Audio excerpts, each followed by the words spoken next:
Oliver Bennett stood behind the counter of the Bennett table, watching the clock on the wall. The minute hand seemed to drag, as the empty restaurant echoed every sound, from the hum of the refrigerator to the distant noise of cars passing by.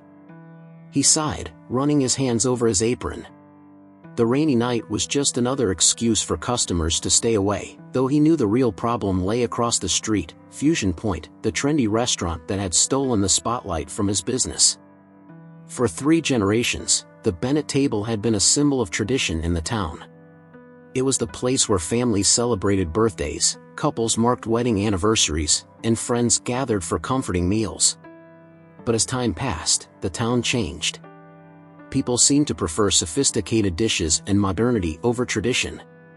Oliver tried to adapt, but he felt he was sacrificing the essence of what made his restaurant special. He turned off the main dining room lights and locked the door. While checking the awning to see if it was holding up against the rain, something caught his attention. Under the faint glow of a streetlight, a man sat on the sidewalk, huddled against the wall. He was trembling, head bowed, drenched by the rain. Oliver hesitated. His night was already hard enough, the last thing he needed was more complications. But the sight of that man gave him a pang in his chest. He crossed the street with long strides, gripping his umbrella tightly against the wind. "Hey," Oliver called out, stopping a few steps away from the man. "Are you okay?" The man slowly lifted his head. He looked to be in his early 40s, but exhaustion and an unkempt beard added years to his appearance. His deep-set brown eyes looked like he hadn't slept in days. I'm just trying to stay out of the rain," the man replied, his voice hoarse. "You can't stay here. You'll catch pneumonia," Oliver said, more bluntly than he intended. He sighed. "Come with me. I've got a dry place. And food." The man hesitated, but hunger and cold won out. He struggled to his feet, leaning against the wall for support, and followed Oliver to the restaurant. Inside the Bennett table, Oliver switched the dining room lights back on. The gentle warmth began to fill the space, and the sound of rain seemed more distant. He gestured to a chair near the counter. "Wait here. I'll get you something to wear," Oliver said. As the man waited, glancing around at the neatly arranged tables and cozy decor, Oliver returned with clean clothes he kept at the restaurant for emergencies, gray sweatpants and a plain white shirt. "There's a bathroom in the back.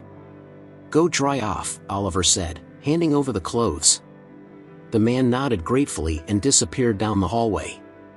Oliver, meanwhile, headed to the kitchen. He opened the fridge and found leftovers of a stew he had made for himself the previous day. As he reheated the dish, he thought about how the restaurant had ended up in this situation. No matter how much Sophie and Mendy tried to cheer him up, he knew Fusion Point was devouring his clientele.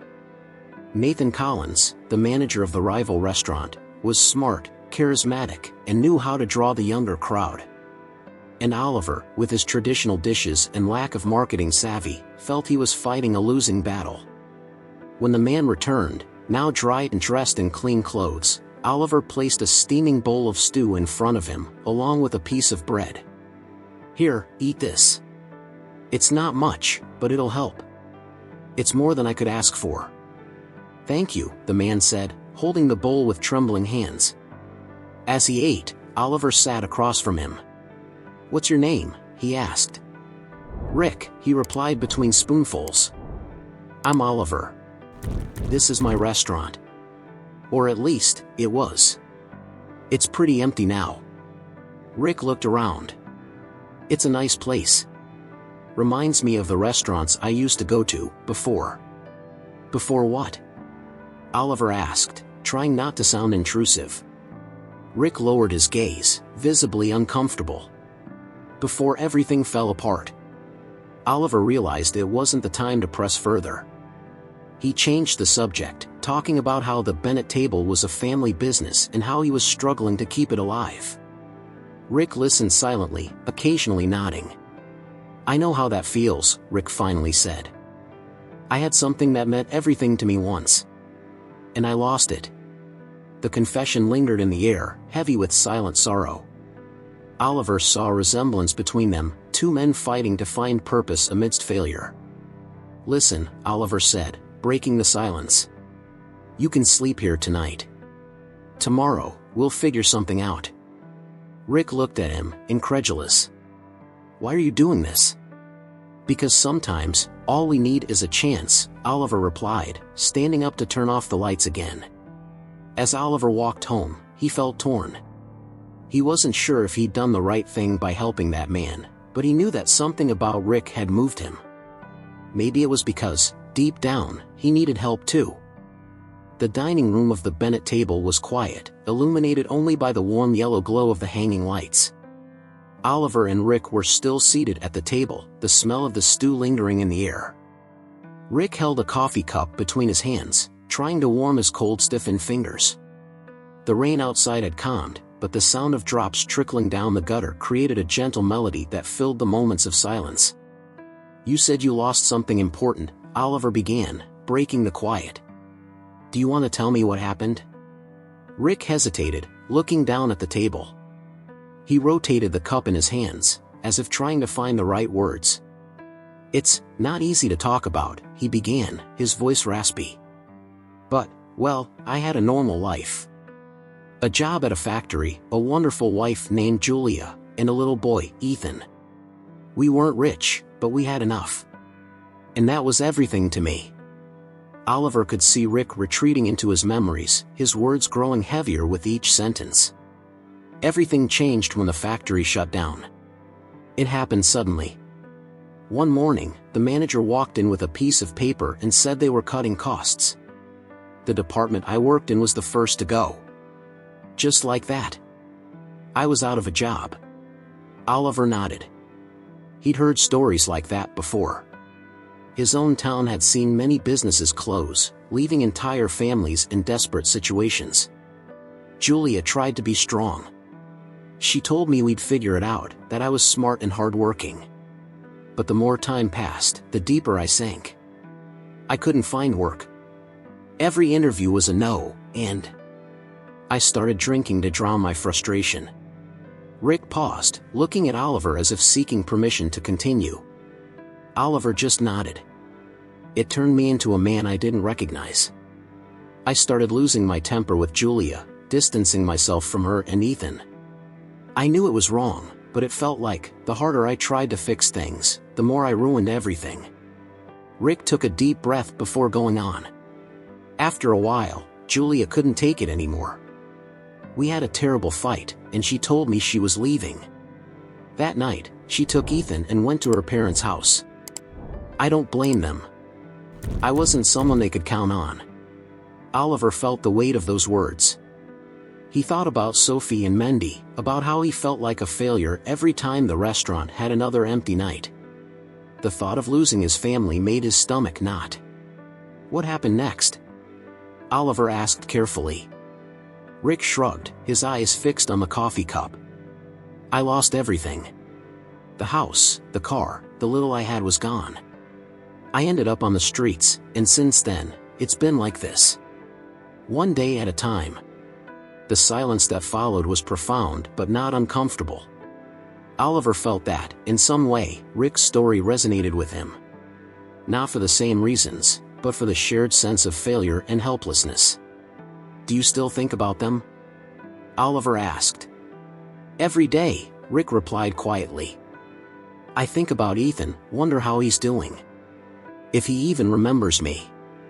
Oliver wanted to say something comforting, but the words felt hollow. Instead, he placed a hand on Rick's shoulder. Look, Rick, I don't know how to help you fix all of this. But, maybe you can start small. Here. For now, you've got a place to sleep and food to eat. That's a start, isn't it? Rick looked at Oliver, visibly moved. Why are you doing this? You don't even know me. Oliver smiled, though there was a sadness in his eyes. Because I know what it feels like to be lost. And sometimes, all we need is someone to give us a chance. Rick didn't respond, but his eyes said everything. For a few moments, he felt seen, as if he weren't just another invisible soul in the world. When Oliver got home, it was late. The kitchen light was on, and he found Sophie sitting at the table with a mug of tea in her hands. She looked at him, surprised. "You took a while. Is everything okay?" she asked. Oliver sighed, placing his keys on the counter. "Yeah. It was a different kind of night." He quickly explained about Rick, leaving out the more personal details of his story. Sophie listened attentively, her expression softening as Oliver described the man he had helped.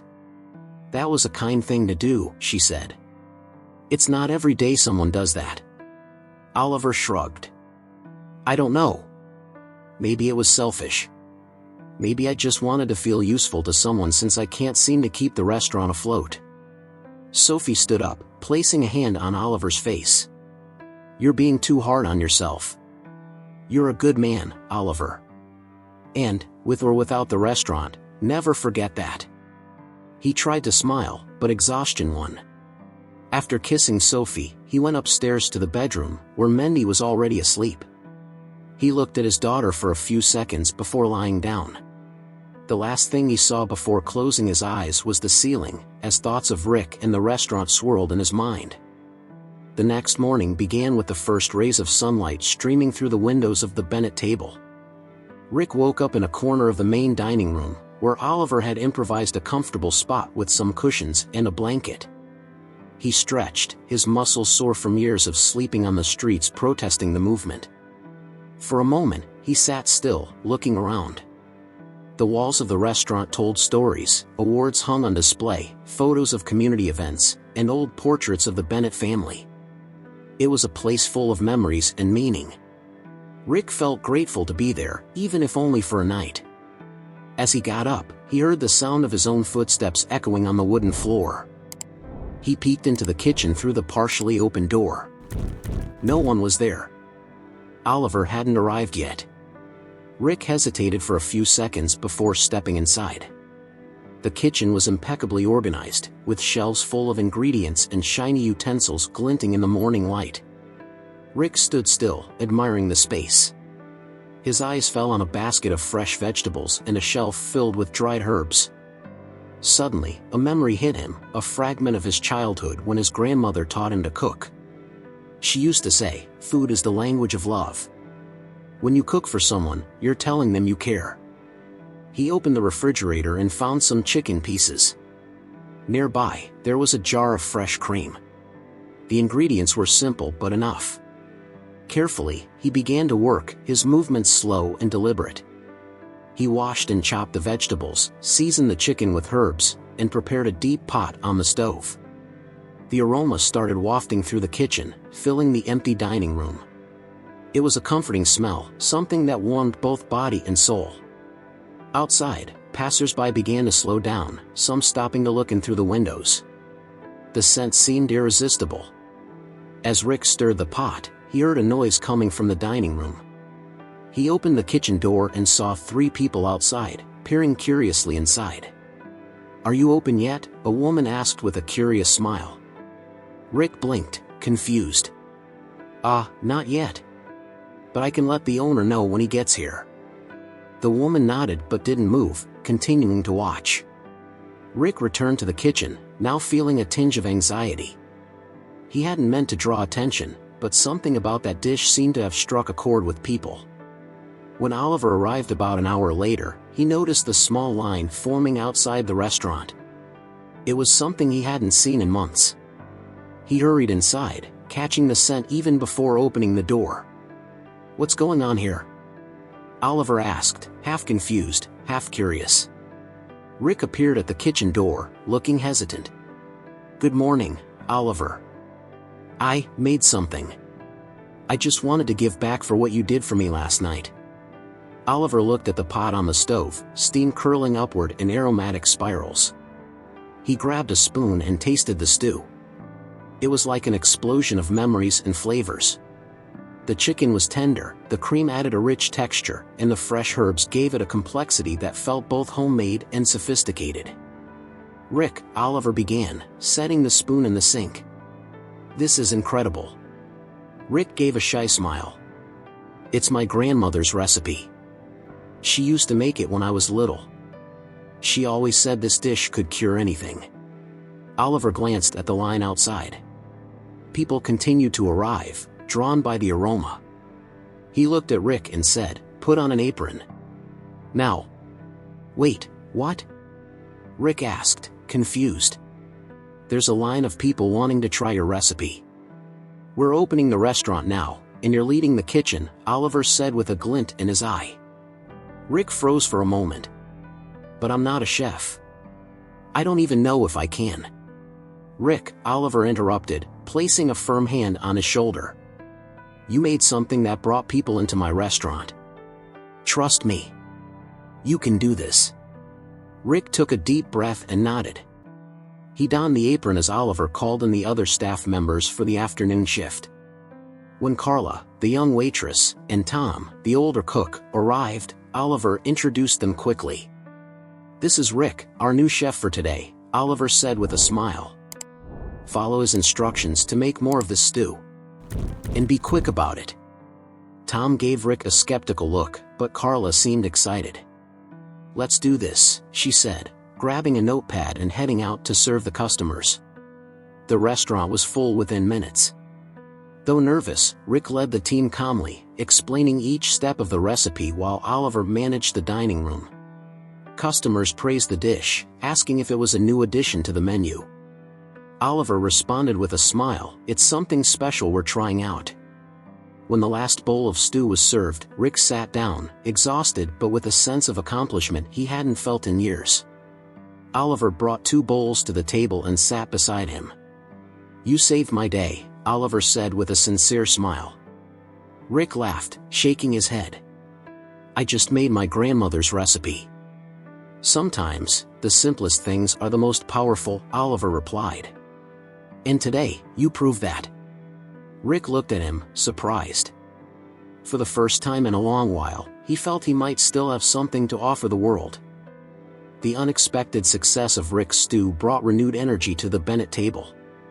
Oliver, wearing a mix of relief and excitement, cleaned the counter while observing customers finish their meals. The restaurant, which had been deserted for months, was now filled with animated voices and smiling faces. "Rick," Oliver called from the kitchen, "you worked a miracle today. I think we need to make it official." Rick, finishing up washing the utensils, looked up. "Make what official?" "This stew needs to go on the menu. And you're staying in the kitchen. If you're up for it, of course." Rick hesitated. "Oliver, I appreciate it, but I don't know if I'm the right guy. I'm not a chef. I just made my grandmother's recipe." Oliver crossed his arms, a confident smile on his face. "You're more of a chef than you think, Rick. And besides, I think the story behind the dish will resonate with people. This restaurant has always been about more than just food. It's about community, and you're part of that now." Rick still looked uncertain, but Oliver's sincerity made him think. "All right," he finally said. "I'll give it a try." The following days were a whirlwind of activity. Oliver and Rick worked together to refine the recipe, ensuring it could be consistently replicated. Rick also began sharing other recipes he remembered from his childhood while Oliver taught him basic kitchen techniques to boost his confidence.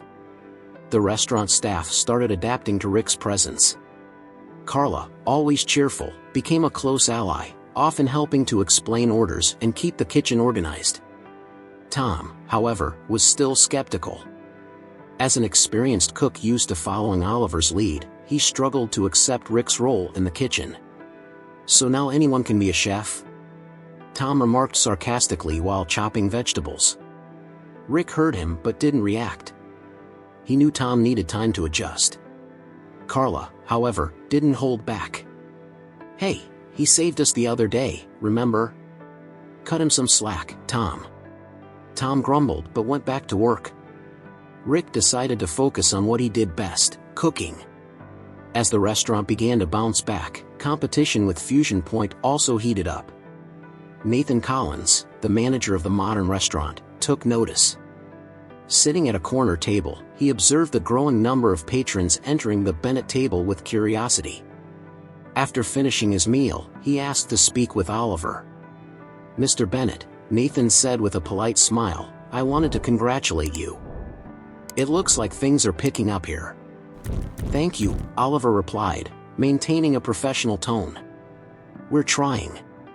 Nathan leaned in slightly, his voice lowering. But I must admit, I'm surprised. I heard about your new chef, Rick, right? He seems to have given your business a real boost. Oliver held his gaze firmly. Yes, he's talented. We're lucky to have him. Nathan smirked slightly. Well, if he ever wants to explore new opportunities, I'd be happy to talk to him. Fusion Point is always looking for talent. Oliver felt a surge of anger but kept his composure. Rick is loyal, and we're working well together. I think he's happy where he is. Nathan chuckled lightly and stood up. Just an offer, Mr. Bennett. I'll see you around. In the kitchen, Rick was finishing a dish when Oliver walked in, visibly upset. Rick, we need to talk. Rick turned, wiping his hands on his apron. What's wrong? Oliver explained Nathan's visit, mentioning the offer for Rick to work at Fusion Point. Rick was surprised but shook his head. I'm not going anywhere, Oliver. You gave me a chance when no one else did. I'm not walking away from that. Oliver smiled, feeling relieved. I know that, Rick. But I had to let you know what's happening. They won't give up easily. Challenges continue to arise. With the increased foot traffic, Rick had to learn to manage the fast-paced kitchen environment. Oliver helped whenever he could, but it became clear Rick needed more structure. That's when Sophie suggested he consider culinary training. You have natural talent, Rick, Sophie said during a break. But imagine what you could do with some technical training. Rick was thoughtful. The idea of studying was intimidating but also exciting. Perhaps it was the next step he needed. The day began like any other at the Bennett table, but there was a lingering tension in the air. Oliver was reviewing the finances while Sophie adjusted some decorations in the dining room. Rick was in the kitchen, preparing ingredients for lunch, but worry was etched across everyone's face. Even with the increased customer flow, the numbers still weren't adding up. Oliver slammed the spreadsheets onto the table, running his hands through his hair. This isn't working, he said, frustrated. Even with more customers, we're not covering costs. And the suppliers are starting to put pressure on us. Sophie placed a reassuring hand on his shoulder. We still have time. We'll figure out a solution. Rick appeared at the kitchen door, holding a bowl of dough he was working on. What's going on? He asked, sensing the tension. It's just the finances, Oliver replied, trying to downplay the situation. The reality of a small restaurant.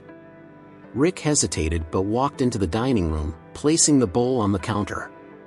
Can I make a suggestion? Oliver and Sophie looked at him. Of course, Sophie said. Rick pulled up a chair and sat down. I've been thinking. What this place is missing isn't just good food. You already have that. It's something that makes people remember this place, something that emotionally connects them to the restaurant. Oliver furrowed his brow. And how would we do that? Rick leaned forward, his excitement growing. A themed night. Something that highlights the roots of this restaurant, the tradition of your family. We could create a special menu, tell the stories behind the dishes. And to make it unique, we could add something visual, like flambéed desserts or dishes prepared in front of customers. That kind of experience goes beyond just food. Oliver considered the idea but was hesitant.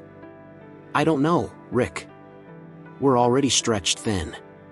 What if this doesn't work? Oliver, Sophie interjected, we need to try something. This is creative and different. And honestly, we need something like this now. Rick continued, we could start with a tradition night. Classic dishes that tell the story of the restaurant. We can promote it on social media, show that the Bennett table is still the heart of the community. Oliver looked at Sophie, then at Rick. He took a deep breath. All right. Let's try it. But we're going to need everyone's help. The following days were a whirlwind of preparation. Mendy, excited by the idea, used her social media skills to create captivating posts. She recorded short videos of Oliver and Rick cooking together, showcasing the dishes that would feature on the theme night. Carla helped reorganize the dining room, bringing in decorations that highlighted the restaurant's tradition, like old family photos and cooking tools passed down through generations. Rick spent late nights testing recipes with Oliver, combining the Bennett family traditions with his own personal touches. "This stew," Rick said, pointing to the pot on the stove, "is amazing on its own, but if we add a side of herb and garlic bread, it gives it a special twist." Oliver smiled. "I think my grandmother would approve." Even Tom, who had initially been resistant to Rick, began to get involved. "I used to prepare flambéed desserts in my early years here," he said, watching Rick struggle with the technique. "Let me show you how to do it properly." On the night of the event, the restaurant looked impeccable. The lights were softer, creating a cozy atmosphere. A sign at the entrance announced, "Tradition Night, flavors that tell stories." The aroma of classic dishes mixed with the excitement in the air. The first tables filled up quickly. Oliver and Rick stepped out of the kitchen to greet customers, explaining the dishes and sharing the stories behind each one. "This stew was inspired by the recipe my mother used to make on Sundays," Oliver told a family as he served a steaming bowl. The highlight of the night was Rick's flambéed dessert, a caramelized apple tart with a liqueur glaze he ignited in front of customers. As the flames danced over the tart, applause filled the dining room. Nathan Collins from Fusion Point was also present. Sitting discreetly at a windowside table, he observed everything with great interest. After finishing his meal, he called Oliver over for a conversation. "Congratulations, Oliver," Nathan said with a smile. "You've created something special here tonight." "Thank you," Oliver replied, maintaining a cordial tone. Nathan leaned forward slightly. "I have to admit, I didn't expect this. You're building something unique. But, with all due respect, don't you think we're competing for the same audience? How can two restaurants thrive on the same street?" Oliver kept his composure. "Maybe we're not competing as much as you think. The Bennett table is about home-cooked food and emotional connection. Fusion Point is modern and sophisticated. I think there's room for both of us." Nathan nodded slowly, looking thoughtful. "Maybe you're right. But if you ever need anything, I'm here." Oliver didn't reply immediately but felt that the rivalry between them had shifted. Perhaps there was a way for both to coexist. When the last customer left, the restaurant staff gathered in the kitchen to celebrate. Rick was exhausted but couldn't stop smiling. It was incredible to see people so happy. Oliver placed a hand on Rick's shoulder. "You had a brilliant idea, Rick. You saved the restaurant tonight." Sophie entered the kitchen with a tray of juice glasses. "I think we all deserve a toast," she said cheerfully. "To the future of the Bennett table," Oliver said, raising his glass. "And to the amazing team that made it happen," Rick added. The days following the theme night at the Bennett table were filled with enthusiasm and hard work. The event's success attracted not only new customers but also former patrons, who returned to rediscover the flavors they loved. Oliver felt a renewed energy as he worked alongside Rick, adjusting the menu and brainstorming ideas for the future. Rick, meanwhile, was growing more confident in his role. He attended culinary classes every evening, returning with new techniques that he eagerly applied in the kitchen. "Did you know adding a little butter at the end of cooking can transform a simple sauce?" he said to Oliver, demonstrating while preparing a dish. Oliver watched with interest, impressed by Rick's rapid progress. In the kitchen, the dynamic between Rick and the team improved daily. Tom, the veteran cook, finally let go of his reservations. "I have to admit, Rick," he said while cleaning a countertop, "you've really got talent. And you're learning fast." Rick smiled. "Thanks, Tom. And I appreciate you teaching me that flambé trick." It was a hit. Carla, ever optimistic, added, "You're the most humble chef I've ever met. It's so good to see the restaurant coming back to life. It feels like we've all been given a second chance." Carla's words struck a chord with Rick. He'd never imagined himself in a place like this, surrounded by people who believed in him. For the first time in years, he felt like he truly belonged.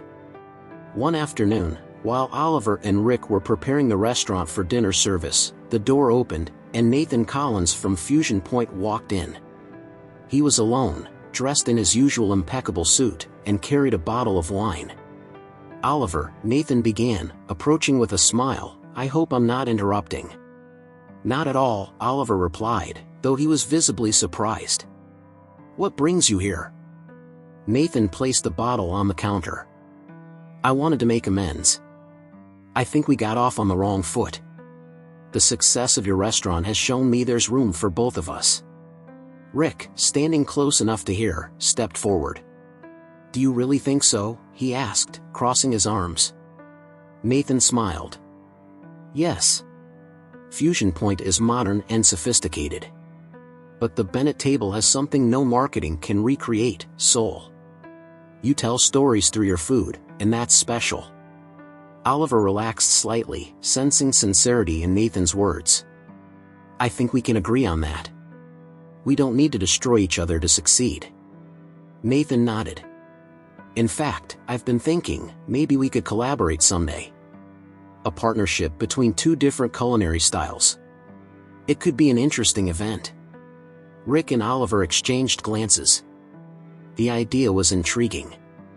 "We'll think about it," Oliver said. "For now, we'll gladly accept your bottle of wine as a peace offering." Nathan chuckled and took his leave, leaving the restaurant with a sense that things were finally moving in the right direction. That evening, after dinner service, Oliver called Rick over for a chat. They sat in the empty dining room, where the soft lighting created a calm atmosphere. "Rick," Oliver began, "I know you came into this restaurant by chance. But now, I can't imagine this place without you. You've brought new life to the Bennett table." Rick was momentarily speechless. "I don't know what to say, Oliver. You and your family gave me a chance when no one else did. All I've done is try to live up to that." Oliver smiled. "You've done much more than that. I want you to know that, to me, you're not just a helper. You're a chef. And you have a bright future ahead of you." Rick felt his eyes well up. "I never thought I'd be in a place like this. But if I've learned anything here, it's that it's never too late to start over." By the end of the week, Rick came up with an idea to give back for the second chance he'd found at the restaurant. During a staff meeting, he presented his proposal: "I want to start offering free cooking classes for underserved communities. Once a week, we could open the restaurant's kitchen to teach people who, like me, thought they had no opportunities left." The room was silent for a moment before erupting in applause. Sophie was the first to speak. "That's a wonderful idea, Rick. We'll help however we can." Oliver nodded, proud. "If this means more people can find a path like you did, then it's exactly what we should be doing." Months had passed since Rick first walked into the Bennett table looking for shelter. Now, the restaurant was full of life, with occupied tables and a line stretching out onto the sidewalk. Inside, laughter and conversation echoed, blending with the delicious aromas of the dishes that had become the restaurant's hallmark. Oliver was in the kitchen, fine-tuning the seasoning of a sauce, while Rick confidently coordinated the team. He had become not just the chef of the restaurant but its renewed soul. The free cooking classes, held every Wednesday, had transformed the restaurant into a community hub. People of all ages came to learn basic techniques while Rick shared not just recipes but also his story and lessons of resilience. That night, the restaurant hosted a special event, a free community dinner open to all as a gesture of gratitude for their continued support. The tables were arranged to encourage conversation among guests, and the atmosphere was warm and festive. Mendy, darting between tables with a notepad, helped Carla keep everything running smoothly. Nathan Collins, from Fusion Point, was also in attendance. He had accepted Oliver and Rick's invitation to collaborate on the event, contributing one of his recipes to the evening's menu. The event symbolized a new era of unity, showing that the two restaurants could coexist and even complement each other. Rick emerged from the kitchen carrying a steaming platter, greeted by enthusiastic applause. He placed the dish at the center of a table and looked around, feeling at home. Beside him, Oliver smiled, satisfied with what they had built together. After dinner, Rick took the microphone and addressed the crowd. "Good evening, everyone," he began, his voice steady but filled with emotion. "Thank you for being here tonight. This place means so much to me, and each of you is a part of that. I know what it's like to feel lost, to think there's no way back. But thanks to the kindness of one person, I got the chance to start over." He looked at Oliver and Sophie, sitting near the entrance. "Oliver gave me not just a place to stay but a new sense of hope. And that's something I can never fully repay. What I can do is pay it forward. That's why these cooking classes and community nights are so important. Because we never know who might need a chance." The room was silent for a few moments before erupting in applause and cheers. Rick felt the warmth of acceptance and support, something that had seemed impossible a year ago. Later that night, as Oliver closed the restaurant, Rick lingered outside, gazing at the stars. Sophie joined him, holding 2 cups of coffee. "I thought you might want something warm before heading out," she said, handing him a cup. "Thanks," Rick replied, smiling. "You did something amazing tonight," Sophie said, looking at him proudly. "And I'm not just talking about the dinner." Rick shrugged. "I just did what anyone would do." Sophie chuckled softly. "Not everyone would, Rick. And that's what makes you special." As the two stood there in silence, watching the streetlights glow, Rick realized he'd found more than just a job or a purpose. He'd found a family, a place to belong, and a way to turn his past into something meaningful. The Bennett table would remain more than just a restaurant. It would be a home for anyone seeking a fresh start. If you enjoyed this story, don't forget to subscribe to the channel, like the video, leave a comment, and check out our next story.